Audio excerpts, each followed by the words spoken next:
guys, Katrina Stashinskaya is here, and today we have an amazing guest with us, Costanzo. Yeah, that's right. An expert on Amazon self-publishing, and he just helps people to monetize their expertise, and we are so grateful you are here. Thank you so much for having me. Thank you very much. It's a pleasure to be here. Yeah, and so my first question would be, if someone wants to actually package their knowledge and launch a book, can they do it by themselves, or they need to find a publisher?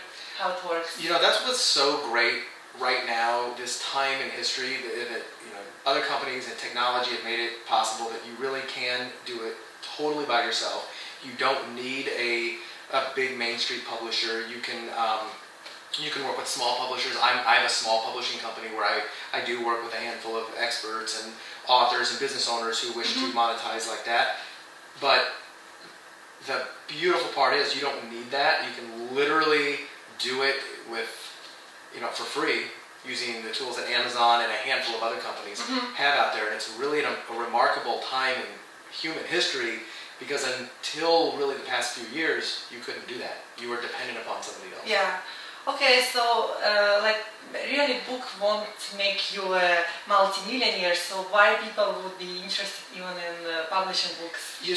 So I always say, when I'm talking to a potential author or business owner who's never thought about being an author but realizes that it could be very profitable for them, there's three reasons. Number one is for credibility and thought leadership and proactive reputation management. These days, if something bad gets about you on the internet, God forbid, it stays there forever and it's hard to push down. But if now you're a published author, you're on Amazon, if somebody Googles your name, you're showing up there. So for credibility, it's great.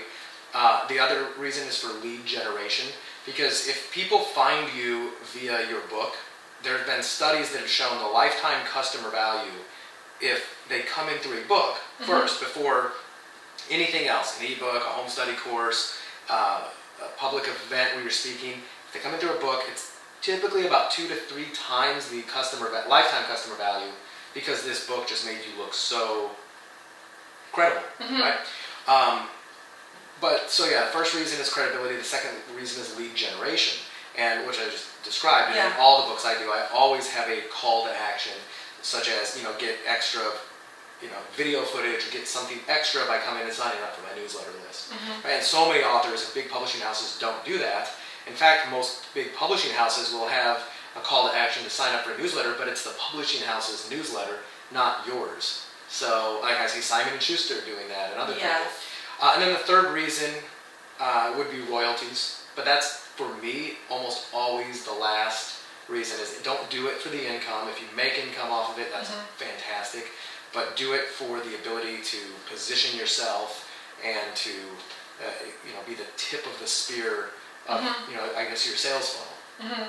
And thank you. You just mentioned that you had a client of yours that you guys made him Amazon bestseller and drove leads. So can you just tell us? Yeah, I've done that about 8 times. I've got about 8 best-selling clients under my belt, and the key to that is really understanding what the market wants and positioning it in a way. If you're doing a book, title means a lot. It can't be a boring title.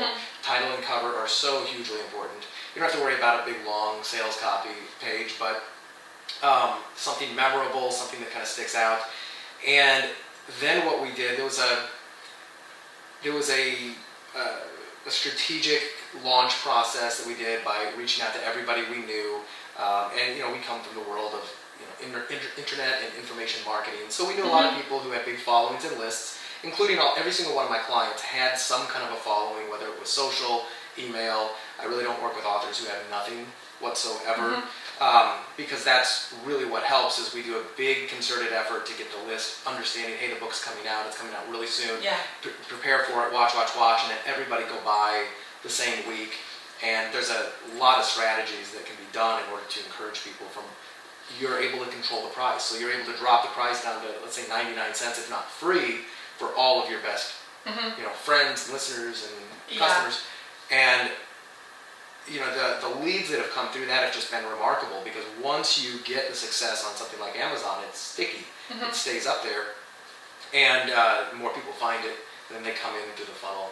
But like you that. just said that you guys actually promote book to your existing list. Yes. And so how do people get the list and promote if they have no They're starting from platform scratch. yet? Yeah. You know, honestly, it becomes more of a challenge, but the good news is it's not that hard to overcome. So number one, email lists can be rented.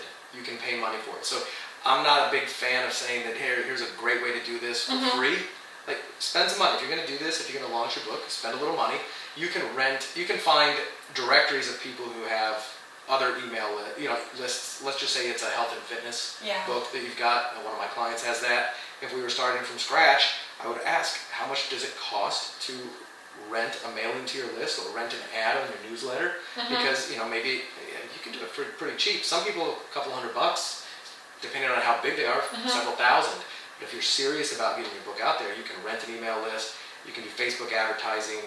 There are actually Facebook groups and other forums of people who are book aficionados, and they love books, so you can post to them and you can get them to promote your book.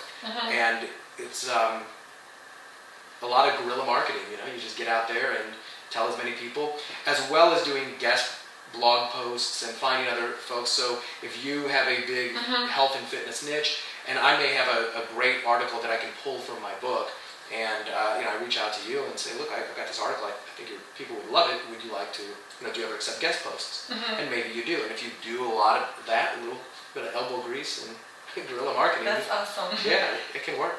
And you might also tell us about raising funds on Indigo and Kickstarter, which you just mentioned, and I think people will benefit from that. Right. So I have personally not ever raised money myself yet on crowdfunding platforms like Kickstarter and Indiegogo. I do have clients who have, and I've consulted with them, and I've helped write the script for the video. And if they're not familiar with it, anybody can just go to like Kickstarter.com or Indie, Go. And these are places where if you've got a passion project, something, you put it up there and say, listen, I'm trying to raise money to get this done. This is my vision. Come and fund this. And a book is a great example of what you can do. And you can literally raise tens of thousands, hundreds of thousands of dollars, depending on what it is. Yeah. And all you have to do is just put your heart and soul into the video and the reason why. And you can now raise money. That money can be raised to promote your book as well. One is writing it. Two is I'm going to need to spend some ads. I'm going to need to get it out there. So that's another big thing that people can And do. after they created a nice script and uploaded the video, how do people promote to get traffic and really get the funds? They're like Kickstarter campaign. Really, if it's a good Kickstarter, if it's a good video, it'll start to catch on virally. People will share it. But the other thing is to really just ask friends and family to share it with as many people as possible, and to tell them that it's really important to me. I'm not just doing this, for money. I'm not just doing it. This is something really important. I'd love to get it. And you can enlist people in the cause, and people love being part of a cause. That's why it does so well, because people who are investing money or donating money on Kickstarter, they're not getting shares of a company. They're not getting a return. They'll get prizes and swag, but they're doing it because they want to help somebody's passion. Yeah. So, ask friends, family, everybody who will listen.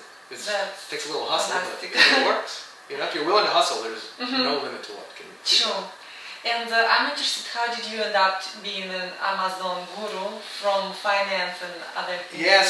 My background is finance and sales, and then I got into internet marketing and information marketing, home study courses, and different niches and genres, just to kind of understand what could be done. And I never really considered myself much of an expert in anything at the time, but since then I've become an expert in marketing and copy and understanding how to create a product and get it out to the market.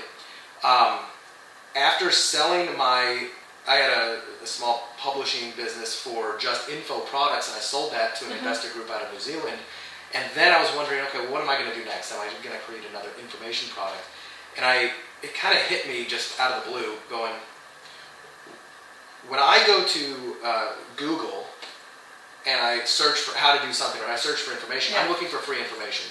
If I go to Amazon, and I go to Amazon for a lot, sometimes it's products, a lot of times it's books. Yeah. But when I'm on Amazon, I'm intending to purchase information, right? So that everybody there, nobody gets free information on Amazon. You go there because you're interested in buying. And it really hit me, like, why am I not focusing all information at, channels directly to Amazon, because that's where the buyers are.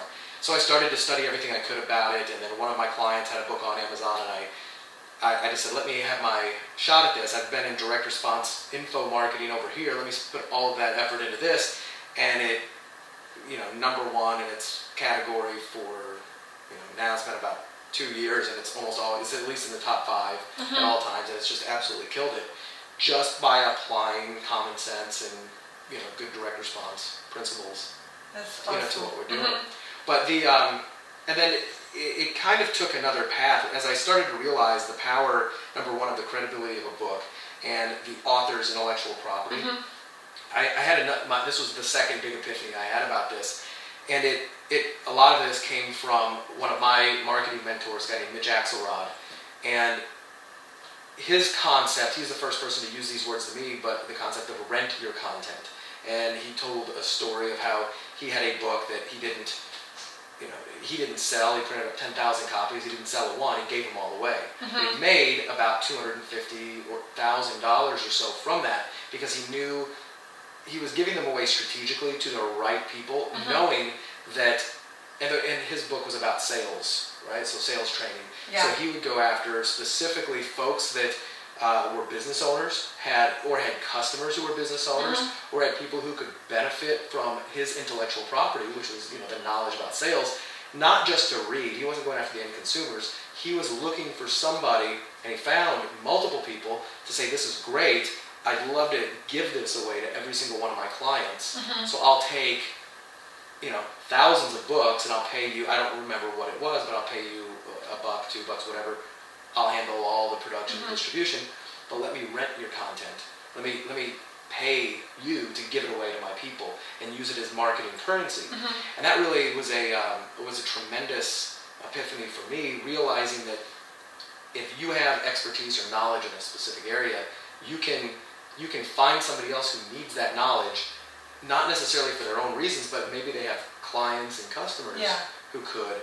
And now you can collaborate with them. You don't have to sell your book to everybody. You find one person to pivot off of, and you collaborate with them, add value to what they're trying to do, and now your message can reach millions of people without really ever selling the book when you come to think of it. And that's one extreme version. But you said that a lot of the folks watching this are experts and authors, and it's really important to understand that your only option is not a book or a home study course or a coaching program, something like that. You can really insert yourself into corporate budgets, and if you understand how your expertise can solve their problems better than they can solve it themselves, the sky's really the limit. So I started working with some of my authors and clients to show them how to rent their content or license their content and their intellectual property to people for all different types of reasons. So how do people reach out to corporations? What is the process? So it's a lot easier than most people think. In this really hyper-connected world that we're all in, even before the internet, we were all, the 6 degrees of separation, everybody kind of, you're probably only 6 degrees removed from anybody you want to meet. But now with social media, it's even bigger. But one of the easiest ways is to, once more, enlist the people you know, find the people who are the most connected, and tell them what you're doing. Enlist them in the process of why you're doing it, and let them know who else you're looking to meet. Because oftentimes they'll know somebody, it'll ring a bell. And if you're really passionate and you say, I'm looking for a company with these kind of employees or these kind of customers, and who are doing this kind of business, who value, educational training, or who are looking to grow their business or attract more customers, who do you know that I can reach out to and speak with?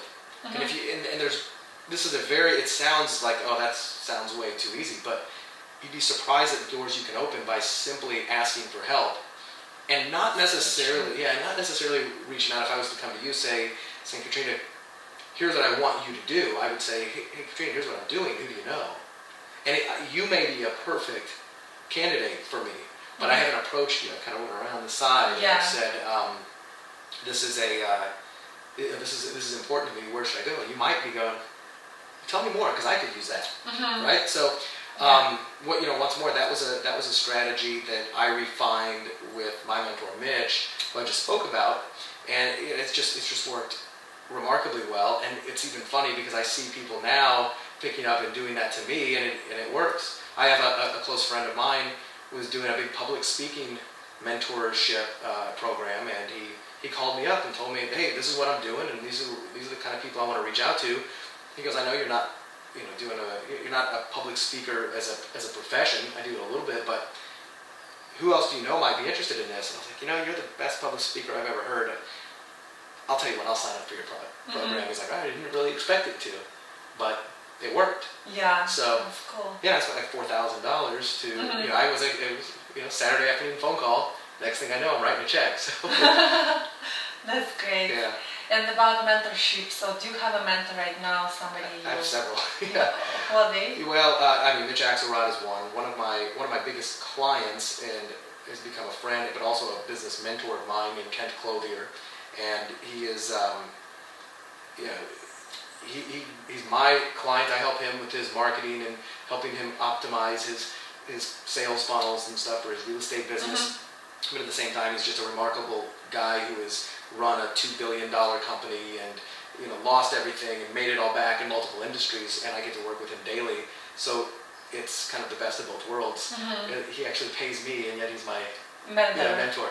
And then over the years, there have been a lot that I've had. Sean Stevenson, I don't know if anybody's familiar with him. He's kind of known as the 3-foot giant. He's a little guy in a wheelchair, but with profound wisdom. Yeah. So, and that's the one who was having the public speaking mentorship, and I'm like, you're the best speaker I've ever seen, and if I could even though we're friends, if I can learn a little bit about what you're doing, how you're doing it, I'm in. A lot of my mentors now, as opposed to me paying and working directly with them, which I've done a lot of, come from a lot of the masterminds that I'm in, because I'm at that point now where I'm now able to add a lot of value to small and big masterminds that I belong to. And I consider some of the people who I would have paid tens of thousands of dollars to for mentorship, now they're close personal friends, and we get together, we all spend a lot of money for these masterminds, which are so valuable. I highly recommend them. And do you mind to name some of the masterminds we can join? Yeah, absolutely. Well, there's a lot of great masterminds out there. Joe Polish has his 25K group. There is the Jason Medley. This is more in the real estate niche, so it has the Collective Genius, which is just an amazing group. There is a local one with only 12 guys here in downtown San Diego. We're all local, but we meet up, and there's incredible folks like Nick Unsworth is in there, myself, Mike Filsain, Mike Koenig, a handful of other people that some folks who pay attention to marketing may recognize. And then we've got we're launching our own mastermind called the Boardroom here very, very soon. It's putting everything together.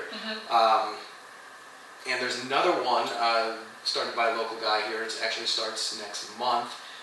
It's called Flight Club by Glenn Ledwell of Mind Movies, and I know he's going to be putting on a masterful group of people. But you can start your own, and I actually recommend, if you can, starting your own mastermind, because it gives you a lot of power and a lot of social influence.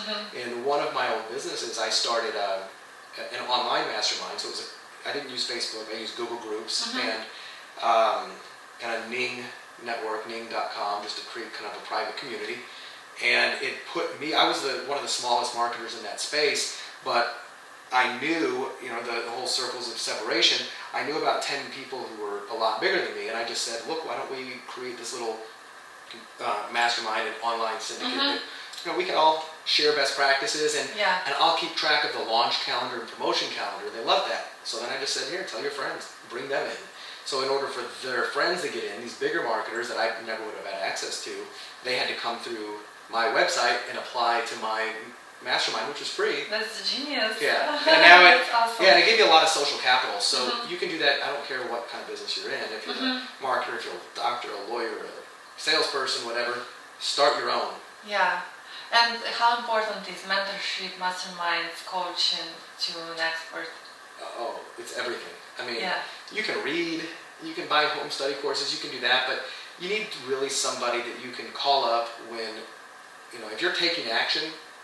It's one thing, if you're not doing anything, if you're just learning and you're sitting back and reading, don't get a mentor because you don't need one. Yes. But the minute you start to put things into action, you need somebody who knows where the mines are and the obstacles and knows how to navigate around. And much more importantly, when you need resources, they have them. And if they don't have them directly, they know somebody who does. If they're a very well-connected, successful mentor, and that's the only people you should hire, they'll say, oh, I know a guy. Good example, one of my consulting clients right now is going to be starting a coaching program, a white label coaching program for other people in the industry. He's got a handful of coaches, they're really good, and he's just going to fulfill for other people. And he came to me and said, Brad, can you help me with creating a sales coaching organization for other folks? I go, I've never done it. Yeah. I've used them, I know what they are, but I know a guy who's done this he worked with Tony Robbins, worked with Dean Graziosi, worked with some of the biggest of the big, and we got on the phone, we connected, and now a deal's being done because I had the resource. He pays me, we're friends, and yet he still pays me a good amount of money just to be able to tap into not only my advice, but my Rolodex. Yeah. And we were talking about intellectual property earlier. Your Rolodex is part of your intellectual property. That is the most valuable thing you have, and if you treat it really well and understand how to use it, there's no limit. I believe there's no limit to what you can achieve. So true. Yeah. That's how I really built my brand. I launched my first book, and then I approached everybody I could possibly, all kinds of celebrities, and that way I collected their Rolodex, and I am able to connect them with other people. So now, how did you get a hold of some of these celebrities? Did you know some of them in the first, or did you just know people? Not really. I just, for example, I had a list of people I want to meet, so I would see what events they're attending or speaking, and I go at the event. And the best way to introduce yourself is to have a book, right? It's like a fancy business card. Absolutely. And you tell them, well, I'd love to give you my book, and maybe you can give me your opinion on that. And then also, I would ask them, can I interview you so we can help break through thousands of people? And that way also it's a great way to get in touch with them. And also, like in San Diego, we have so many events going on, so I just see what's going on, and I see, okay, Joseph McClendon, the guy that works with Tony Robbins, is speaking tomorrow. So I just go to that event, and even if I was never interested in networking with him, I still, get his number and ask him for his mentorship and stuff, just to build my. It's amazing. Yeah, that's great. It's amazing what you can do when you just hustle. And you get out there and you realize, and the one thing that I'll tell everybody, because I'm a very big fan of this, is give before you ask, as much value as you can. There's so many people out there who just say, hey, can you do this for me? Can you do this for me? And I guarantee you didn't do that because you've been successful, but you probably added value or made them curious about you in one way or the other, to where they're like, okay, well, tell me more. Well, what can I do for you? And and that works wonders. You're able to add value first. And if you guys don't know how to add value, I was not sure what I can offer them, so I always make it about other people. So I would say, would you be able to donate 15 minutes of your time for an interview so we can help thousands of people, your fans, and thousands of people to learn something new and break through. So it's all about helping other people. Right. Well, speaking of that, so you've got this show right here, and this is great. And I've watched several episodes on your website, and I love it. And if you're anybody who's an expert or trying to establish thought leadership and credibility out there, something like this, or even like a podcast, the book does one. I just started my own podcast. I think I'm 6 episodes in, for exactly the same reason that you just said. People have asked me, well, why are you doing it? Well, number one, it's fun. I like talking about business and marketing strategies, etc. Number two, it gives me a platform to reach out to other experts, thought leaders, celebrities, people I normally would never be able to, and say, look, I've got a show. It is successful. Even if it's not tremendously, it doesn't have to be like Jimmy Kimmel. You don't have to have the biggest show out there. It's a show. you've got a platform, and you can easily reach out to folks and say, look, I'd love to interview you, and I'd love to put you on my show and tell others about all the good stuff you're doing. And depending on who the person you're talking to, everybody's looking for exposure to more people, because you never know what's going to come out of that. Yes. And it gives you a reason to add value to them. Like right now, you're interviewing me, which it's value for you. It's content for your viewers, but it's also valuable for me because people out there may not have known about me. Yeah. So I said, yeah, absolutely, I'd love to do the show. And so I recommend. I mean, podcasting is very easy to do. Start a show, get a book, do everything you can in order to establish that. Oh, you know what's a really cool thing I discovered about a year ago, maybe 6 months ago, and I love it. And everybody, if you're an expert in something, should be doing this. Are you familiar with clarity.fm? Yes. Yeah. Do you have a profile on there yet? I don't. Oh my God, you have to. It's so cool. So it's clarity, clarity.fm. It's totally free to become an expert.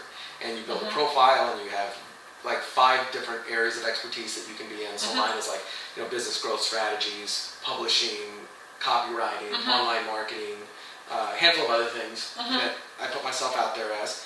And then you can set a rate at which you're willing to speak with people. So, and you can list it by the minute or by the hour. So right now, I believe mine is just set to $2 a minute, and you can, which is $120 an hour, I believe. My math is right. And people can schedule time with me if they want to talk to me. They go to the website. I'm through. I'm through. I'm through. I'm through.